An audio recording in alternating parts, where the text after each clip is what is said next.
पश्चिम बंगाल के चुनावी प्रचार के दौरान घायल होने के बाद पश्चिम बंगाल की मुख्यमंत्री ममता बनर्जी एक बार फिर से मैदान में उतरने के लिए तैयार हैं और अगले 4 दिन व्हीलचेयर पर बैठकर रैलियां करेंगी।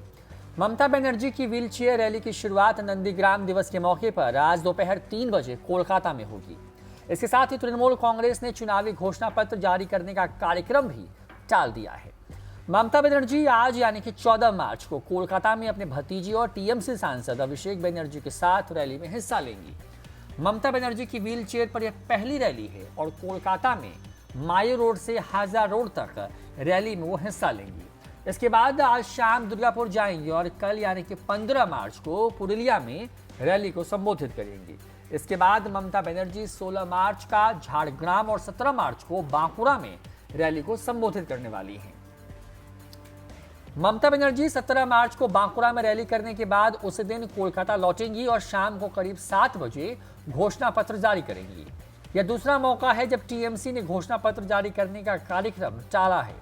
टीएमसी का घोषणा पत्र सबसे पहले 11 मार्च को जारी होना था, लेकिन ममता बनर्जी के चोटिल होने के बाद कार्यक्रम को 14 मार्च के लिए टाल दिया गया था।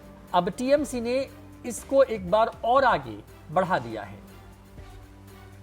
पश्चिम बंगाल की मुख्यमंत्री ममता बनर्जी नंदीग्राम के बिरुलिया गांव में चुनाव प्रचार के दौरान घायल हो गई थी, जिसके बाद उन्होंने कोलकाता के एसएसकेएम अस्पताल में उन्हें भर्ती कराया गया था।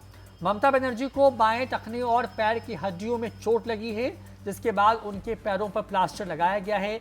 डॉक्टरों के मुताबिक ममता बनर्जी के पैर में लिगामेंट को नुकसान हुआ है। आपको बता दें कि पश्चिम बंगाल की 294 विधानसभा सीटों के लिए 8 चरणों में वोटिंग होगी। राज्य में 27 मार्च, 1 अप्रैल, 6 अप्रैल, 10 अप्रैल, 17 अप्रैल, 26 अप्रैल और 29 अप्रैल को मतदान होगा, जबकि चुनाव परिणाम 2 मई को आएंगे। पहले और दूसरे चरण में 30 सीटों पर वोटिंग होनी है। तीसरे चरण में 31 सीटें, जबकि चौथे चरण में 44 सीटें शामिल हैं। पांचवें चरण में 45 सीटें और छठे चरण में 43 सीटें शामिल हैं, जबकि सातवें चरण में 36 सीटें और अंतिम 8वें चरण में 35 सीटों पर मतदान कराया जाएगा। पश्चिम बंगाल में ममता बनर्जी के सामने मुस्तैदी से खड़ी है बीजेपी। पूरी लड़ाई जो है वो ममता बनर्जी बनाम बीजेपी की बताई जा रही है। बीजेपी जहां ममता के किले को ध्वस्त कर बंगाल में पहली बार काबिज होना चाहती है, तो ममता बनर्जी अपने हैट्रिक के लिए लगातार लड़ाई कर रही हैं। न्यूज़ 4 नेशन की रिपोर्ट।